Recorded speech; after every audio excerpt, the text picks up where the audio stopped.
There's nothing like league. And this is the Betfred Super League.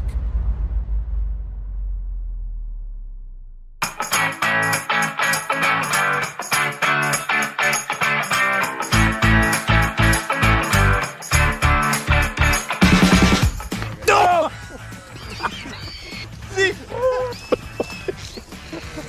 Got me here. It took a big chunk out of me. Bleeding. It's bleeding. Oh no, it's bleeding. The thing just ripped my ear off. What do you think?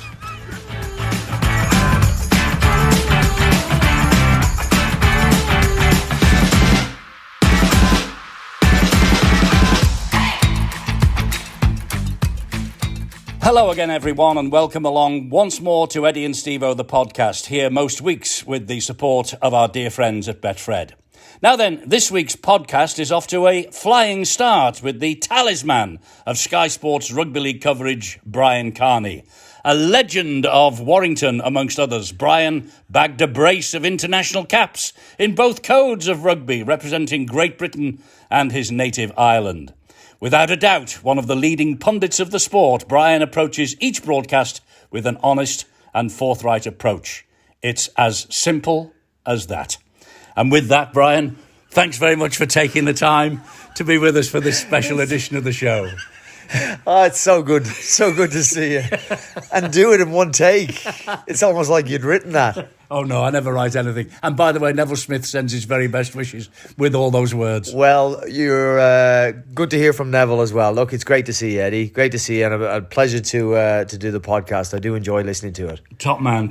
Now then, let's just, before we talk about you, let's talk about the season. I mean, what a season you're having. It's being said, and you can't really argue with it, that it is one of the best Super League seasons we've ever had. It's a puzzling season in many ways, isn't it? You're not sure what's going to happen, and you're not sure why, when it does happen, why it has happened. I was only looking at some of the results of the clubs yesterday, and the runs of defeats, I mean, it's maybe slightly negative bent on the point you're making, but there's clubs that are still well within a shot of reaching the playoffs who have had, for periods this season, the most difficult of times. I think what we're saying is nobody knows when you go to a game anymore who's going to win, which is fantastic. Absolutely. Well, you've done it enough times, Eddie. All you want is the result to be in doubt with minutes to go in a game, and you know you have a story to tell then. Foregone conclusions don't sell subscriptions, and they don't sell season tickets. So it has been very, very good in that way. And even the fact that we have had two cut adrift is so much better than one. So we've had a race at the bottom and a race for the rest, 90% of the rest of the table. Indeed so. I want to talk more rugby league in a moment, but I want us to reflect, if we can, on a great man who we've recently lost. And that, of course, is Sir Michael Parkinson. Now, when I retired in 2019, you and Phil Clark told me to get on a train from Warrington down to London, and I thought, I haven't got a ticket. I don't even know if these two devils are going to be on the train. But God love you, you were. And you took me to London. We opened the door of a restaurant. You said, you're giving me a day out. We opened the door of a restaurant. And there, first of all, was Maurice Lindsay. And round the corner came Sir Michael Parkinson. It was a fantastic, fantastic day. The man was a legend. He really was. And a great friend of our game. I agree with everything you've said there. You've recounted the story exactly as how it unfolded. Phil excuse me, a few years ago, probably about 10 years ago, Phil had said, do you want to get in contact with Morris, who we both got on well with, and see if we can arrange a lunch in London with Parky? He said, I've met Parky before. I know Morris and him are great friends, and let's all see if we can get together. So Phil contacted both of them. Morris was immediately receptive to the idea. He said, I'm going to get in contact with Parky, leave it to me. So they organised that lunch in London, and I'm glad to say, had it sometimes more than annually, but 10 or 11 lunches since then, and one of those was that 2019 event with your good self. I've had Martin Ofaya came along once, Andrew Johns, and to be in the presence of, well, I'll say there's two great storytellers in Maurice Lindsay and Michael Parkinson, and there was probably a lot of fact with Parky's and a lot of fiction with Morris's, but there was a great blend.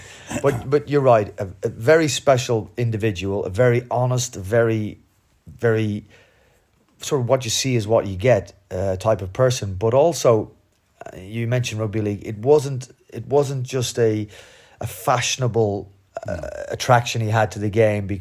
It was really a really genuine love for the people that played the game, watched the game. He was from Qatar, so he grew up amongst rugby league fans, and you know, our most recent meeting actually was meant to be in May, and he had to unfortunately postpone at the last minute. So last November, I think, was the last time we got together, and still the love of rugby league shone through.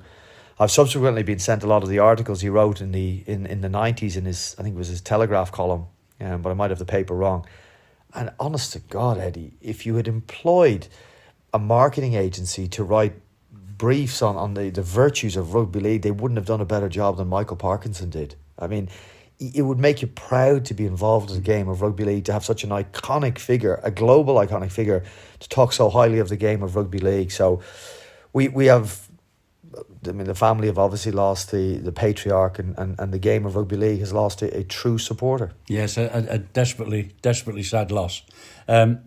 I'll never forget that day. It was we went to a fish restaurant, didn't we? Scott's in Mayfair. In Mayfair, yeah, one of the finest fish yeah. restaurants in London, I was told by Maurice Lindsay, when I ordered lamb chops. That's right. Remember? Yes, I do. Yeah, I think there was a look of horror on his face. Yeah, this uncouth northerner coming down. It's it was good. It was a fabulous day. There's rarely a bad liquid lunch. It was, and it went on for much longer than a liquid lunch. And I always thank you and Phil for organising that. It's just post-Challenge Cup final. We've got a new-ish name on the trophy. How good would it be to get a new-ish name on the grand final trophy? Well, nobody's done more than you, and I'm sure there's stories in both, isn't there? There's stories in dynasties, and we've got St. Helens in a dynasty at the moment, which is there's so much to be applauded in that. To be going for a 5th consecutive title is quite remarkable in a salary cap sport. And with some very significant rivals around you. So, first thing to say is, dynasties aren't necessarily a bad thing. So, if Saints win it for a 5th time, it's just the most remarkable of stories. Flip it around, though, and if we get a new name on the trophy, that in itself, much like the rise of Lee this year, that brings about an invigoration to the sport. So I think we're probably going to get a winner either way, this one, So, I mean, you pick a name to win the trophy. If it's not St. Helens, we're going to have a pretty good story there. And as I say, if it is the Saints for a 5th time in a row, Eddie, that'll be something special. But we're in sport for a reason, aren't we? We love it. We get to dream, and we're one of those clubs that have never been to a grand final before to sneak into the playoffs and win it. Well, that would be particularly special, wouldn't it? Just we love a bit of jeopardy. There's no doubt about it. Look, it's just not about the game. These podcasts, when I get special guests like yourself on board, I like to reflect their life and their times in the game, and I know that probably fills you with horror, but fill your listeners with horror. But go right back to the very start. I think that you're now a very successful TV pundit. You're a great presenter of the programme, but way back when it all first began, you were a Gaelic football star, and then you found rugby league via the Dublin Blues. Is that right? Well, you're right. I will have to correct. I was never a Gaelic football star. A Gaelic footballer. I have Gaelic footballer. I'll take that, because I would never have been able to reach the level that the top level Gaelic footballers reach. But like any young kid in Ireland, you grew up, you played Gaelic football or hurling for your local club, and mine was Vallymount. So I played Gaelic football. Went to a rugby union secondary school, so played a bit of rugby union there, but sort of fell out of love with it. Went to university and was encouraged to play rugby union when I was at university, but it picked it up again. I had only mixed affinity with it, and somebody at the rugby union club said, why don't you try rugby league? I had 1 year left, 1 summer left in university, played rugby league and loved it. First game was against a touring team from Yorkshire, and all I could smell was booze coming out of there. I mean, I know now the kind of creature I played against that day. I'm friends with them and live amongst them. But that was, I immediately took to the game of rugby league. Shane Richardson saw a video, playing for the Irish students, signed me up with Gateshead, and then the rest, as they say, is history. I ended up at Hull and then at Wigan and over in Australia. And then, as you said so kindly in your opening notes, in the Warrington's Hall of Fame with a strike rate of 2 tries in 4 games, 50%. A brace in 4 games, so a strike rate that's touching on Brian Bevins. Yeah. Well, 50% success rate. That's not bad, is it? No, yeah. And 100% with the boot for Wigan. I kicked a conversion in my final game for Wigan. There you go. Against Huddersfield. The Wigan days were the great days, weren't they? You had some fantastic times there. You really did. Do you know what, Eddie? I've had fantastic. Every place I was at, I had great memories and times at Gateshead. The same at Hull. I mean, travelling from a virgin territory in Gateshead down to rugby league heartland like Hull, that was a really special time for me, and I still have a great feeling when I head to Hull. I mean, I've said it 1,000 times, that you realise how big the game is in Hull and how big it could be elsewhere were it to receive the same treatment as it does in Hull, where it's front and back page on all the radio stations, and you'll see more people wearing rugby league jerseys on the streets of Hull than anywhere else. It really is a special rugby league place. And then to Wigan, then to Australia. Time in rugby union was enjoyable. I met some great people there, and then and back to Warrington at the end. And of course, my time at Warrington coincided with my time starting with you guys at Sky, and I mean, it doesn't seem like that long ago, but I've wonderful memories of our trips down to London for boots and all, and our trips back up, and yeah, just a really enjoyable period. And I get to tell people that I know I worked with you and with Stevo, who were, modern day pioneers of rugby league broadcasting in this country, certainly on subscription TV. So there's that is indeed a believe it or not, a career highlight. Really, as big a highlight of playing in the Ashes series in 2000 for Ireland, your beloved Ireland. I get as big a kick out of a good broadcast as I do a good game. I really do. It's I think it's a privileged position, and one I certainly don't take for granted. And I'm aware, as Neville Smith, who no doubt will listen to this, who said, "Don't forget those who dug the well," and we don't, and we learned a lot from yourself, Neville, and Stevo. Well, that's very kind of you. But I mean, a lot of players want to come into the media, and at the time, you and Phil and John and Jamie, and the list is endless. You had the opportunity, didn't you? But when I look back at your record, you played for Ireland, the first Irishman then since Tom McKinney in 1957 to play for Great Britain and Ireland and Ireland.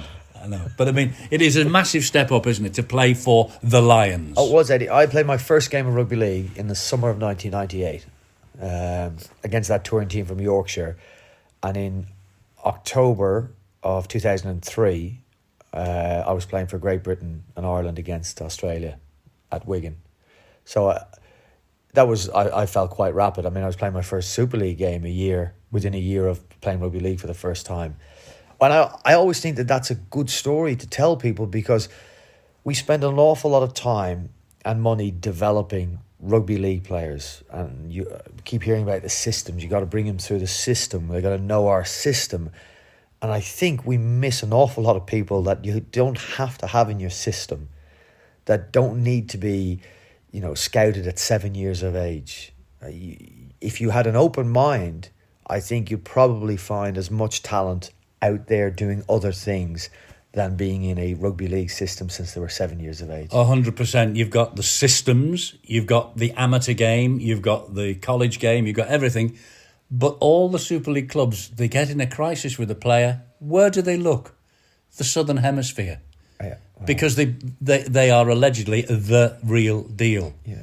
Now, there have been some fantastic players from Australia, New Zealand. We take nothing away from them. There must be hundreds, let's just say hundreds, let's not egg the pudding too much, hundreds of players who could, given the chance, maybe make the step. But it takes effort, doesn't it? Well, I would say if you're going to go with people who are currently playing rugby league and all those different derivatives you've mentioned in the universities and in the community game, Yeah, you may be looking at hundreds that could take this up. But if you broaden your reach, I mean, if you were to get all the Super League scouts out, or people responsible for recruitment, and ask them to name 10 rugby union clubs outside the top 2 divisions, I think they'd come unstuck. Are you telling me in this island, with the population that they have here, and take Ireland as well, that there aren't amateur rugby union players capable of playing rugby league at Super League level? Of course there are. There's far better players than me that will be now playing amateur rugby union in Ireland and amateur rugby union in Scotland, Wales and England. Who could make the step to Super League? There's not even a doubt in my mind. Of course they could. Can we afford them, though? That's the problem. Because an amateur rugby union player, of course you can. But, the amateur rugby union player will see the riches that the likes of Owen Farrell... I think the ship might have sailed for them. I think not all of those can get to that. They've just got a wider base at the pyramid, and they've got a pyramid top. They can't all fit into Steve Borthwick's side, and they'll know that. That's why they're playing amateur rugby union. But if we opened our eyes and went and scouted around, not just rugby union, but all the different sports, I think we'd find a lot of athletes capable of playing rugby league. I really, truly believe that. It's a tough old game, though, isn't it? Rugby league. There's no doubt, and rugby union. There's no doubt about that. And you played in an Ashes series. You've played at Old Trafford in grand finals. There's a thing out there in my study that says my biggest regret is never to having commentated on an Ashes series or a World Cup win for Great Britain. That did bite away at you, and I knew, because you'd mentioned it to me many times, that you reached a crescendo at Old Trafford in a grand final, and you've covered a domestic competition that may have been jaw-dropping in its intensity and its thrills, and then we go and play an international game, and the gulf between the two competitions is exposed somewhat. It's getting bigger. Yes, it would appear it's getting bigger. Yes, I still wouldn't rule out the ability of Great Britain and Ireland or an England team to beat Australia. In a series of games, three match. That will not say that the competition over here is the match of the competition over there. But one off, 2 off, 3 off absolutely, games, we've got a chance. Absolutely, and we have to be comfortable in our own skin, but at the same time try and drive standards. Internally, but that takes money, and money's at a premium. Let's just talk about International Rugby League for a moment, because I'm in despair at times. We had a World Cup last year in this country, which was fantastic at all levels. We're going to France in 2025, and all of a sudden the pin is pulled because the French can't afford it. They've got the Rugby Union World Cup. They've got the Olympic Games.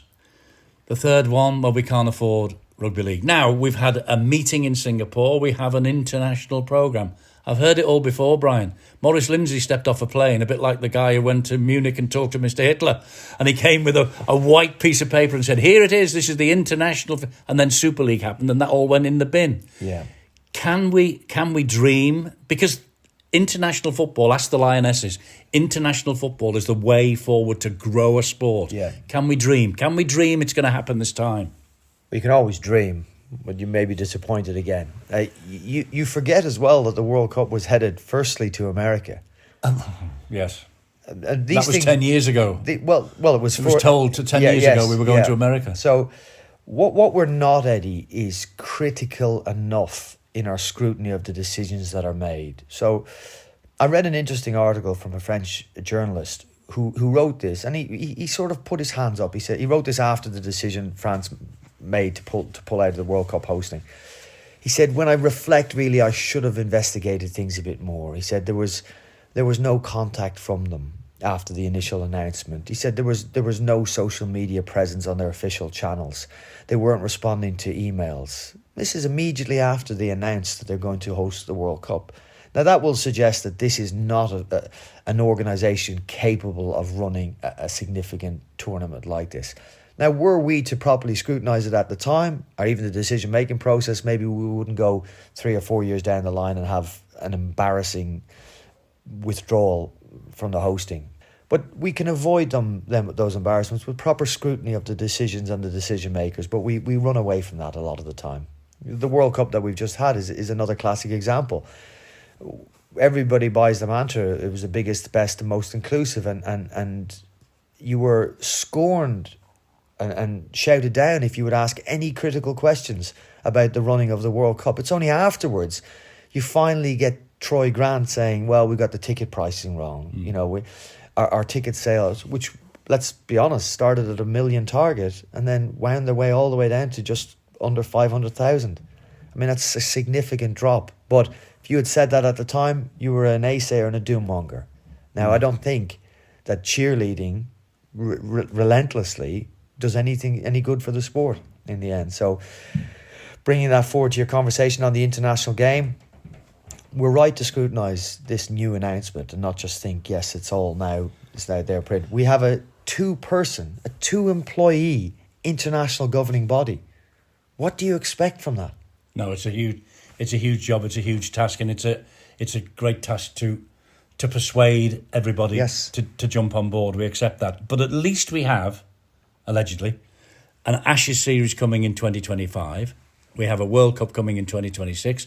We have Tri-Nations. Tonga at the end of this year. And Tonga this year. So, but I don't mind people questioning it, and people should question it, and not just take it as a given, because we've heard, as you said, we've heard it all before. But let's look forward to Tonga series, and let's hope that the calendar is delivered. But let's stay on top of the people that are tasked with delivering that calendar. Listen, you've played in Australia, you've lived in Australia, you will know the Australian psyche better than most. Are they really, really interested in international rugby league? Because it seems to me, and hundreds of others who observe our game, state of origin. That's all that matters to them down there. Yeah, and I think that probably when I say we, I'm talking about the game, particularly on, in England, has given them no reason to be particularly interested in the international game of rugby league. And you have generations, not just a generation, that will grow up with little interest in international rugby league, and all their interest is in state of origin. That wasn't the case when you would have started broadcasting. No. The 90s was a wonderful period for international rugby league and test match. We nearly got them twice. Yeah, you did. you did indeed, but the Old Trafford try that Meninga scored would never be allowed today because it was a video referee decision. Yeah, but that ship unfortunately has sailed, and it's going to take a lot of work to draw some young NRL fans who have grown up knowing nothing other than the NRL and state of origin, essentially, to get interested in international rugby league again. Best way you could do that is beat them again. But it's certainly something, a puzzle, a riddle that's got to be solved. It is. Because you've said it unlocks so many doors, as women's sports particular are finding out now. They'll get far more cut through with international success than they will at club level. Did you enjoy your time in Australia? Because I know you're a wanderlust. I know you love going all over the place. I did, and I had heard a phrase to describe why ultimately I pulled out of there earlier than I was meant to be, and it was Parky that used it. He was asked about he was asked on an Irish talk show about spending some time filming in Australia and how it felt living out there. And I mean, it was probably a 30-year-old program, so they were speaking about the Australians as though they were people from Mars. It was like, what are the Australians like? Are they real sort of rough and aggressive people? And he was saying, well, no, they're forthright. They're a bit like the people from the north of England where I come from. And he said, but there is the tyranny of distance.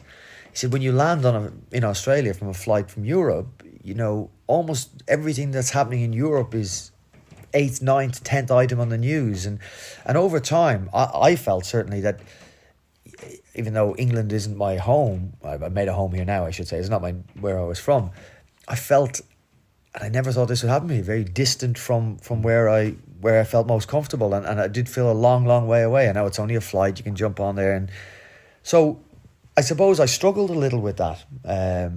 I came back after a year at Newcastle, came back to England and flew back to sign with the Gold Coast, and then it just came rushing back in probably in a day. And I did one training session there, called the chief executive, said, can I come and see you? He said, sure, no problem. Came in, he went, I've been waiting for you to come in, I've got this for you, and handed me a surfboard with the number 4 on it because I was the 4th signing for the Titans. I said, you might want to hold on to that. I think I'm going to have to head home. And long story short, came back to England, wasn't sure what I was going to do. I remember doing a Boots and All with you. Yeah. On a Wednesday, and you were asking me, and I wasn't being deceitful. You said, "What are you going to do? Are you going to play rugby league again?" I said, "Eddie, at this moment, I don't know." Now, I had an offer from the London Broncos to go and play there because I wanted to do something different, and I didn't look at any other clubs in the north of England. But I did meet with Ian Lenigan at the time. Interestingly, I said, "I love this, and this is true." I remember I was in a cafe in Standish with him. I said, "I want to be discreet when I meet you." And he came in wearing a London Broncos bench coat. And he said, "Listen," he said, "you've just pulled out on a deal with the Titans," he said. And he was forceful in what he said, but he was polite as well. He said, "How do I know that if you agree to come to the Broncos, you'll honour the contract? You know, you said you're in a little bit of turmoil at the moment." I said, "Well, how do I know that you're going to still be at the Broncos paying? If Wigan doesn't come up for sale," and he goes, very dismissively, "Let me tell you, Wigan will not come up for sale, and I don't have," the figure he quoted, something like, "I don't have 20 million to spend on it." Well, I never signed for London, and he ended up as the Wigan. He ended up as the owner of Wigan. So anyway, when you asked me on Boots and All what I was going to do, I had an offer from London Broncos and an offer from Ireland Rugby Union to go and play, and it was, I think I finished the show with you and flew the next morning. Terry O'Connor was helping me do the deals, and he said, "You're going to have to make a decision. If you're going to go with the Ireland Rugby Union, they're going to announce you in a Munster European squads on Thursday morning. So it has the deadline. You'll have to make a decision tonight." And I says, "Well, book flights then." And you went to Munster. Yeah. And that I mean, that didn't last that long, but 2.5 years. Yeah, well, The game, because you know I was holding tackle bags for at least a year of that. Well, I was going to say you got into you got into the World Cup. I played it. I was in a World Cup. You were in the squad. You played in the squad. You didn't play in the World Cup. No, you were the most expensive tackle bag holder in World Cup history. Is that right? You're using my own jokes on me. Well, I'll tell you, my rugby union experience, I was playing a test match not long after that Boots and All session with you guys. I went to Munster, played a few games at Munster, and I was playing a 2-match series in Argentina for Ireland not long after that. Then got brought into a World Cup squad. You're right, me and one other guy, Alan Quinlan, didn't play. We watched a lot of cowboy movies on that trip. But I had an unbelievable 7 weeks in camp in a World Cup squad. I ended up playing, I think, in total 4 tests for Ireland. I had 20 odd games for Munster. I wasn't good at rugby union, so I'm happy to say that, but I had a brilliant time. You can hide in rugby union, can't you? You can keep out the way. You think that. Yeah, those days, it's a difficult sport. I found it a difficult sport, with lots of merit in it, lots of attractive things in it. I just found it harder for me to play than rugby league, but I had a wonderful time with some great people, like some really special people. And I have made what I believe will be friends for life in that sport, people I'm in contact with to this day. Well, you have all over the world. You've got pals I know in Australia because they all came to your wedding. Danny Badira's, the Johns boys, real deep friendships. But then, I think I'm right in saying 2009, the Golden Rivet came out and the boots went on them. Right? Yeah. Now, I kept you waiting 10 years. Were you frustrated in those 10 years that you were there was 2 blokes sitting there, 2 old devils sitting there? Do you know, I've thought about this. A decade. No, there wasn't a frustration. There was what it was is, and I've reflected on this more since you and Stevo have left, and I'll say this, right? And again, I'm sitting here in your recording studio in your house as we do this. On my iPhone. Don't pull the curtains back. It's a massively expensive production. You know the rules on this. I think you'll go down as one of the great broadcasters of all time. I truly believe that in sports broadcasting. I truly believe you have, and I think it's a fading. I don't have the skill set that you had. I can't do what you did. I wish I could at times. In fact, most times I wish I could. What would Eddie do? Can I have Eddie's composure here now? I'm just a different beast, right? Everybody is. I get that. But you are, for me, in an upper echelon of broadcasters. Oh, Brian. Your partner in crime, I'll say this about him, right? At times, the content was questionable. Still is. The delivery was unrivaled, and I have yet to see anybody on these shores in sports broadcasting that is as entertaining and captivating as he was in his prime. Stevo's delivery was unmatched then and unmatched now. His theatrical delivery, nobody can get to that level. And it's not me alone that thinks that. Many of the people I work with, if not all of them now, would agree with everything I've just said. Well, he would be delighted About you both. to hear that, and I am flattered. About you, but we brought you back on Easter weekend. I know. It was just I know. I just watched you do it, and I just went, oh God, the green eyes. I said, look at this guy. Yeah, but there's not many people who do that, Brian, and credit to you. You know, that was very, very gracious of you to bring me back just for a couple of minutes. And I loved every minute of it, by the way. Well, and this isn't a job interview, but you know. You did in writing your scripts. You provide a soundtrack, don't you, to people's lives, because they watch. They're 7 years of age, and they do a 10-year stint watching Super League religiously with their families. You and Stevo are the voices, and that's pretty privileged. It is a privilege. You know, that's a privilege, and I know you know that. But you become then ingrained in people's childhoods, really. A lot of people say that you two made me appreciate rugby league, and you don't. I don't think any of us in broadcasting. You probably think this yourself now, and the boys that you work with. You know, John Wilkin, John Wells, Phil Clark, Jamie Jones, Kev Brown, you know, the bookends, Terry and Barry. They wouldn't be there if I was we don't appreciate the noise that we can make, I think. Yeah. And the influence that we have. Nev always used to say that. Yeah, you should always remember. Because you know, people will pick up on what you say. Yeah, it's sage advice. And you'll be influencing people. It's sage advice. Just on the Stevo one, I remember at a stage when you were doing lead commentary and you had finished from the presenting and you were doing the lead commentary and I was presenting from the studio. And you'd be in commentary position and the game would be on. I'd be in the studio preparing to do half-time, which is, I realise now, the workload that you did doing pre-game, half-time, full-time, as well as commentating for 80 minutes was quite remarkable. But I'd be listening to the commentary, and Ollie was one of our sound guys. Ollie used to have little interest in rugby league, very good at what he did at his job, but he liked reading. And he'd always sit in the corner of the studio and read his book when the game was going on, because he wasn't needed. Now, Ollie would not look up from his book or react until the only time that would happen was when Stevo said something. So it always drove home to me that Stevo was able to capture the attention of many people that weren't watching the absolute intricacies of a game of rugby league. And that's very important because I think they're the majority. He was a gift from God. There's no question about that. And if he was sitting here now, I wouldn't say that. But I know you wouldn't. He was a delight to work with. He was a bombastic at times and he was annoying at times, but he's an entertainer. Absolutely he was. And he knew nobody.